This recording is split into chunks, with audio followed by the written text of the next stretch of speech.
European Cup final is now done and dusted. We are playing Real Betis on the 28th of May. Of course, I will be doing a watch along for that, so I look forward to seeing you there for that game. But until then, we have a little case, a little factor, a little thing that we have to cast our minds to. And on Sunday, we have an early kickoff, this time coming up against Newcastle United at St. James's Park, of all places. It's going to be a tough one. But we have the man.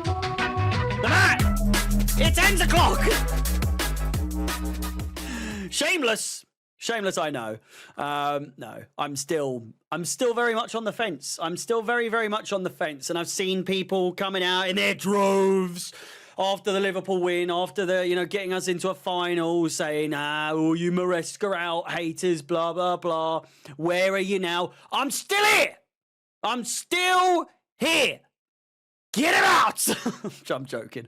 No, it's still up for debate. I think there's still many places, many ways that it can go wrong. I fucking hope to God that it doesn't. But I'm just saying the season's not over. Newcastle up next. A tricky customer, of course. A tricky game all over the place. And Newcastle haven't really been the sort of game that we thrive in. As of late. Coming into this game, we have a fully rested Chelsea side. Reece James won't be starting because Reece James just doesn't play in Premier League games these days. So, fuck that. Bin him off. Basically, is what Maresca's saying. I don't know why, for what reason. It seems as though we don't like playing James in important games in the Premier League. Just in important games against Djurgården and Legia Warsaw and so on and so forth. But listen, our record against Newcastle over the last few games has actually been quite good, to be fair. Beat them 2-1 in the Premier League on the 27th of October 2024. That's the reverse fixture. In that game, I'm trying to remind myself, to be fair, Isak, Jackson 18th minute, Isak 32nd minute, and then Palmer in the 47th. I think it was very, very quick off the second half, was it not? 11th of March, 3-2 to Chelsea in that game. And then we lost to Newcastle, drew to Newcastle, lost to Newcastle, and then beat them in 2020. So it's a back and forth. However, away from home, the last time we won was back in 2021. I can almost guarantee you the goal scorers. In fact, I couldn't, but they are similar. James with 2. Oh, it was that game. Jesus Christ. Time flies, does it not? My goodness me. James with 2. Jorginho with 1 from the penalty spot. Again, coming into this game, I think it is... quite frankly, it is a must-win game.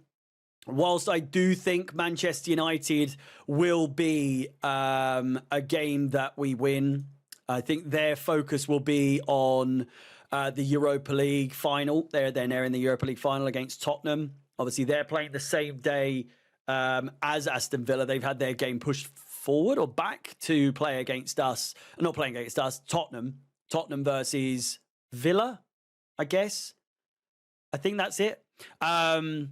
And so, they'll be playing about 6 days later, 5 days later. So I could honestly see the game against United being a way for us to sort of like raise our goal difference. And truth be told, if we're looking at the way things stand at the moment, these are the the remaining games and maximum points. Obviously, City with 73, Newcastle with 74, and then you have I don't know if that's right, actually.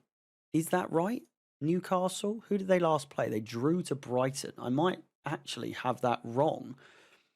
63 plus 9 would mean 72 is their maximum point. So disregard that altogether.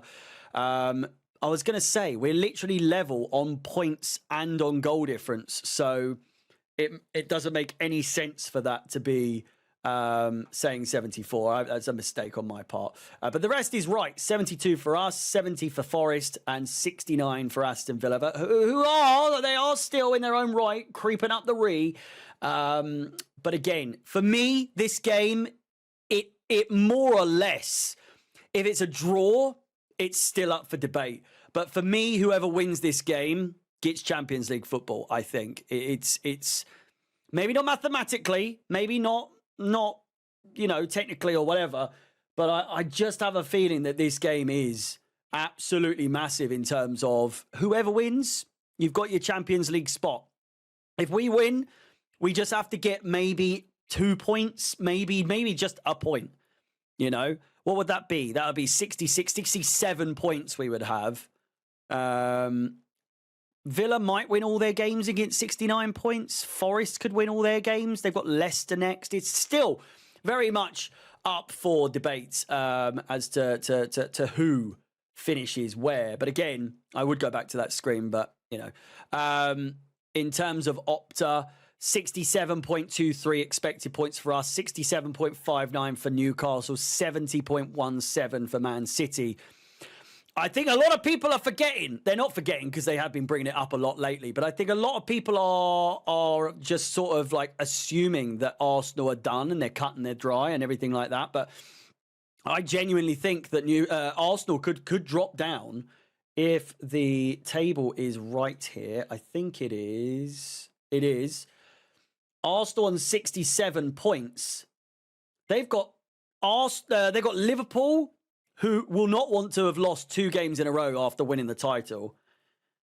They've got Liverpool, and then they've got Newcastle again, So we could, if we win our next 3 games, say we beat Newcastle, we can definitely win our last 2 games, to which we would, I genuinely believe, if Arsenal don't win their next 2 games, what's that? 70 points.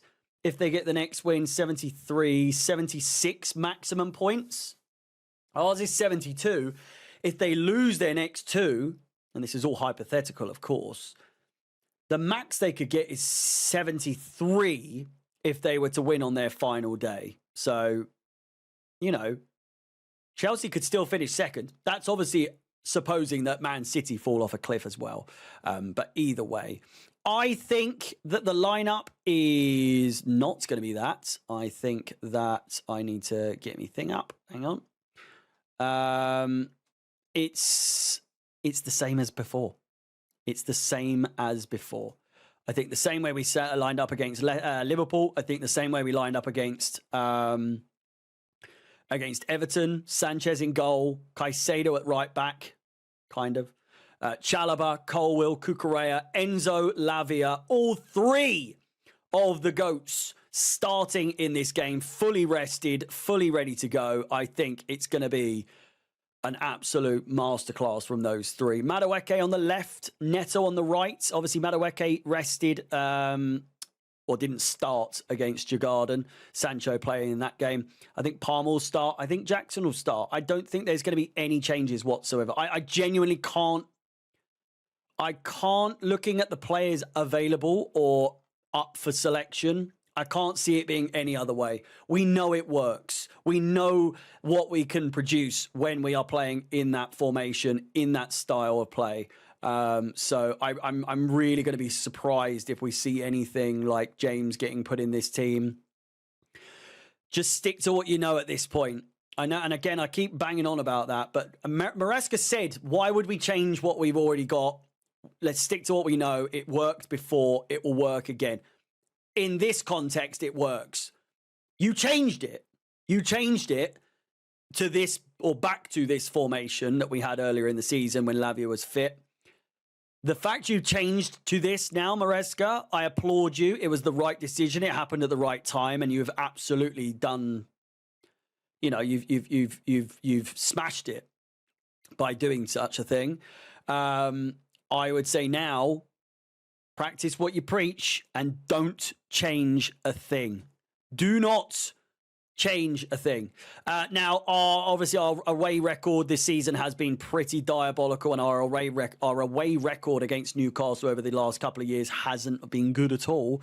So I think it is going to be tight. I do think it has draw written all over it. I think 1-1, maybe 2-2. If not, 2-1 either way. I'm a little bit worried in terms of where it might go. I just feel like we might win, though. I just feel like we might just get it done. With that said, let me know your predictions in the comments down below. Like, subscribe, hit the bell notifications to be notified of any future content on the channel. With that said, big game. 3 to go and a cup final. It's 10 o'clock. I'll see you next time. My name is Harry Up the Chills, and peace.